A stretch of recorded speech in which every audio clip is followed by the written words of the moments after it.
الإهمال مقبرة الحب. الجملة دي لما سمعتها فعلا دي حقيقة.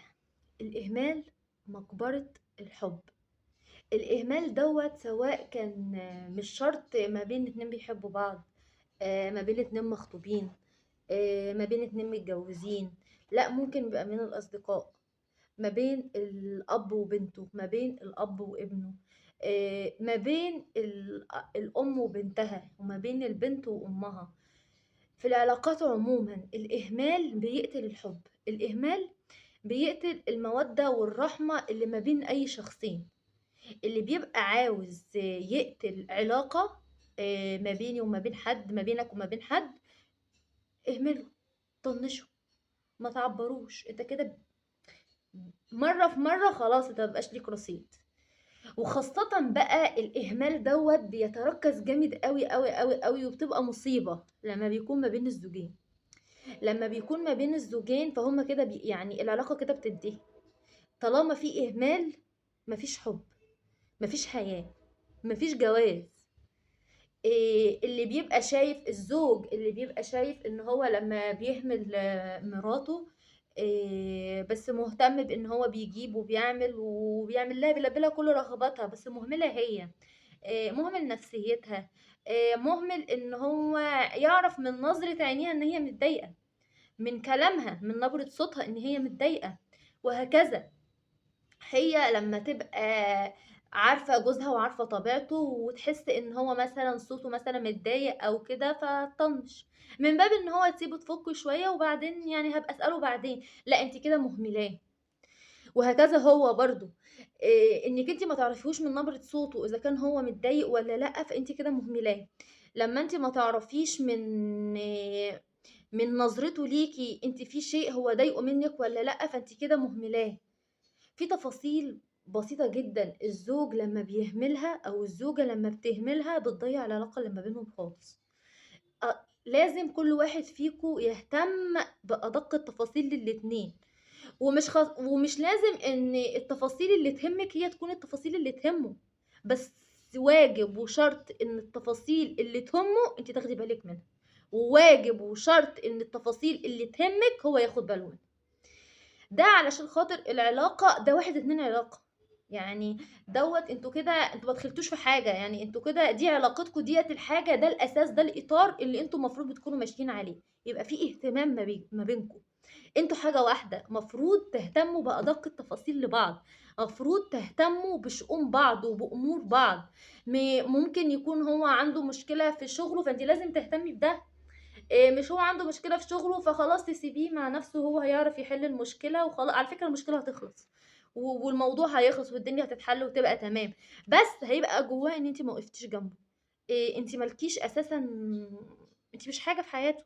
انت ما وقفتيش جنبه في مشكلة كان هو محتاج رأيك فيها، او محتاجك بس تكوني جنبه، محتاج يحس ان انت مقدراه. ممكن بكلمة منك او بنصيحة منك فعلا تحلوا له المشكلة. انت ممكن ما تكونيش واخده بالك ان كلامك معاه هيفرق معاه جامد، لا هو هيفرق معاه جامد. حتى لو انت شايفه ان هو مش هيفرق فهو هيفرق. ومش كل الرجاله زي بعض، كل واحد بيبقى ليه اهتماماته، فانت لازم تبقي عارفه هو اهتماماته في ايه بالظبط وتهتمي بيها. وهكذا مراتك مش كل واحدة زي التانية، انت لازم تبقى عارف مراتك بتهتم بايه. مش ممكن مثلا مامتك او اختك تقولك لا المفروض انت تتعامل معاها واحد اتنين تلاتة، فانت تبقى شايف من وجهة نظرك ان انت لما تعمل معاها الواحد اتنين تلاتة كده مفيش حاجة، انا كده بعمل معاها الواجب بس مش عارف هي متضايقة ليه. لا، انت كده ما بتعملش، انت كده بتنفذ الكلام اللي اتقالك، مش بتعمل اللي هي عايزاه. فانت مفروض تبقى مراقب وعارف هي عايزه ايه بالظبط وهي محتاجه ايه بالظبط منك في العلاقه، علشان خاطر تعرفوا ان كنتوا تتعاملوا مع بعض. غير كده برضو في سواء كانت من جهة البنت او من جهة الراجل، ان هما يروحوا يحكوا كل حاجة سواء كان لأهله او لأهلها. هما مثلا يكونوا متضايقين هو يروح يحكي لأهلها مثلا دي عملت واحد اتنين تلاتة وده شيء مضايقني. هي برضو تكون في شد ما بينهم تروح تحكي لأهله عن اللي هو بيعمله.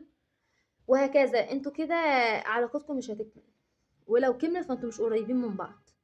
يعني من كملت من باب اللي هو يعني احنا زوجين، بس انتوا مش زوجين فعلا. انتوا مكتوبين على الورق زوجين، بس انتوا مش زوجين. لازم حياتكوا ديت المفروض محدش يعرف عنها اي حاجة خالص، لا اهله ولا اهل. اموركم اللي انتوا بتتخانقوا طبيعي ان يحصل فيه شد، طبيعي ان كنتوا في اراء ما تتوافقش مع بعض، طبيعي.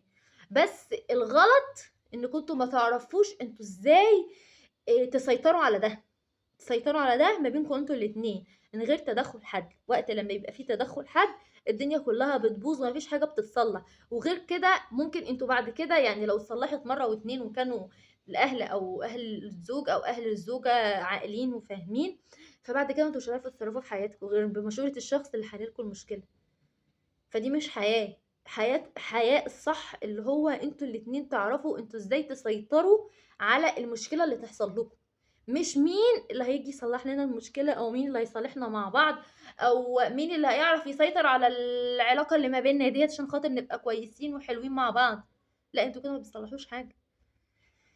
فيا ريت كل زوج او كل زوجة تعرف ايه هو الاشياء اللي هي مفروض تعملها مع جوزها علشان خاطر تكون علاقتهم كويسة، وهكذا برضو الزوج يعرف ايه هي النقاط اللي مراته تكون عايزاها منه او محتاجاها منه علشان خاطر تبقى علاقتهم كويسة.